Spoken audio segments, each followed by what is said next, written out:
Madame, monsieur, bonsoir, voici les titres de votre journal. À la une de ce soir, le mariage est prévu pour demain. Le prince Harry et Meghan se marient. Et puis nous reviendrons sur cette attaque à Paris qui a fait un mort et 8 blessés.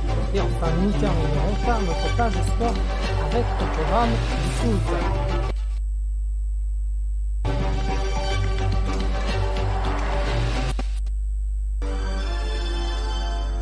Voilà pour les titres, bonsoir et bienvenue dans le 20h. Je vous le disais dans les titres, le prince Harry et Meghan se marient et à cette occasion, nous les avons rencontrés pour qu'ils nous dévoilent comment s'est passée cette demande en mariage. Regardez. It happened a few weeks ago, early this month, here at our cottage.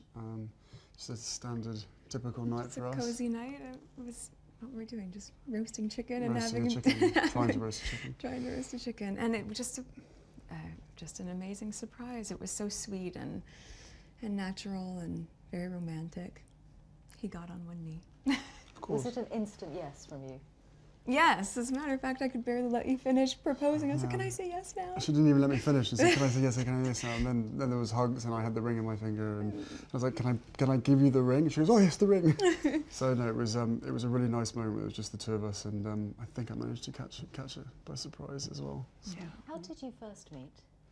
Yes, we first met. We were introduced actually by a mutual friend, who We should protect her privacy and protect her not privacy. reveal Yeah. too much of that. And but it was literally through her, and then we met once and then twice back to back, 2 dates in London last July, Yes. beginning of July, and then it was I think about 3 maybe 4 weeks later that I managed to persuade her to come and join me in Botswana, and we camped out with each other under the stars.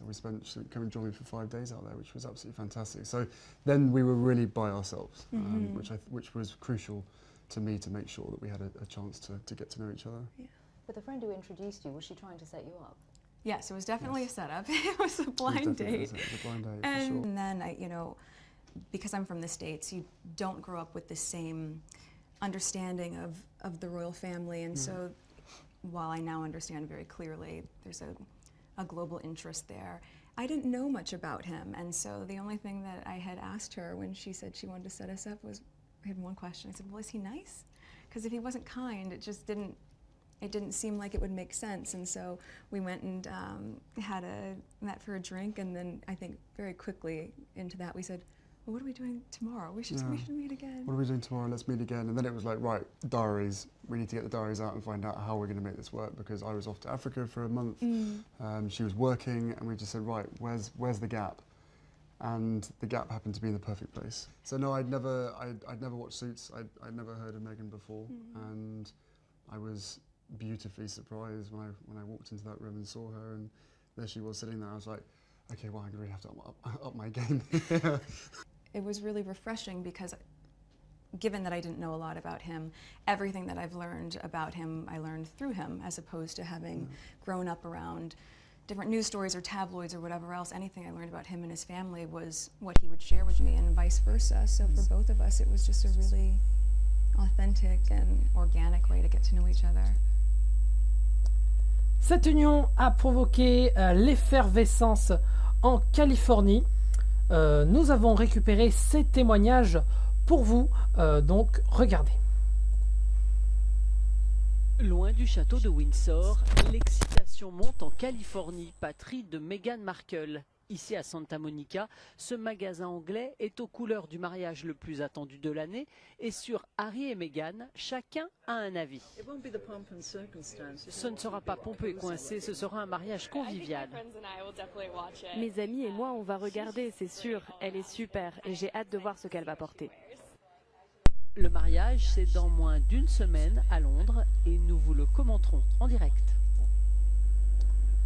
On enchaîne avec cette attaque qui s'est déroulée samedi à Paris. Un homme a tué une personne et a fait 8 blessés. Les enquêteurs pensent à la piste terroriste. L'assaillant a été abattu. Regardez. Des passants apeurés qui prennent la fuite. Le corps d'un homme blessé au milieu de la rue. Samedi soir, la capitale française a de nouveau été confrontée à des scènes de terreur dans le quartier de la Bourse et de l'Opéra.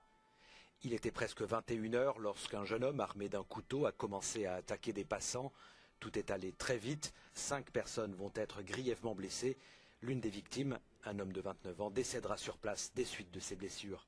Une patrouille de police tombe enfin sur l'assaillant qui sera finalement abattu. Les enquêteurs semblent privilégier la piste terroriste, d'autant que le tueur était fiché pour radicalisation. Né en Tchétchénie, il avait été naturalisé français en 2010. Face à cette nouvelle attaque, le ministre français de l'Intérieur a réuni dimanche matin son cabinet. L'enquête ne fait que commencer. L'appartement où vivait le tueur a été perquisitionné et ses parents ont été placés en garde à vue. Enfin, nous terminons par notre page sport avec au programme du foot. Mercredi soir, Marseille a affronté l'Atlético de Madrid et s'est imposé 3-0. Retour à la Ligue 1.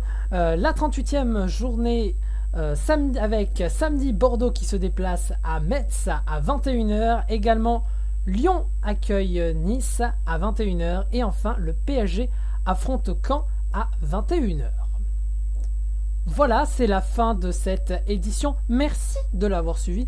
Prochain rendez-vous de l'information la semaine prochaine. Bonne soirée à tous. Au revoir et à la semaine prochaine.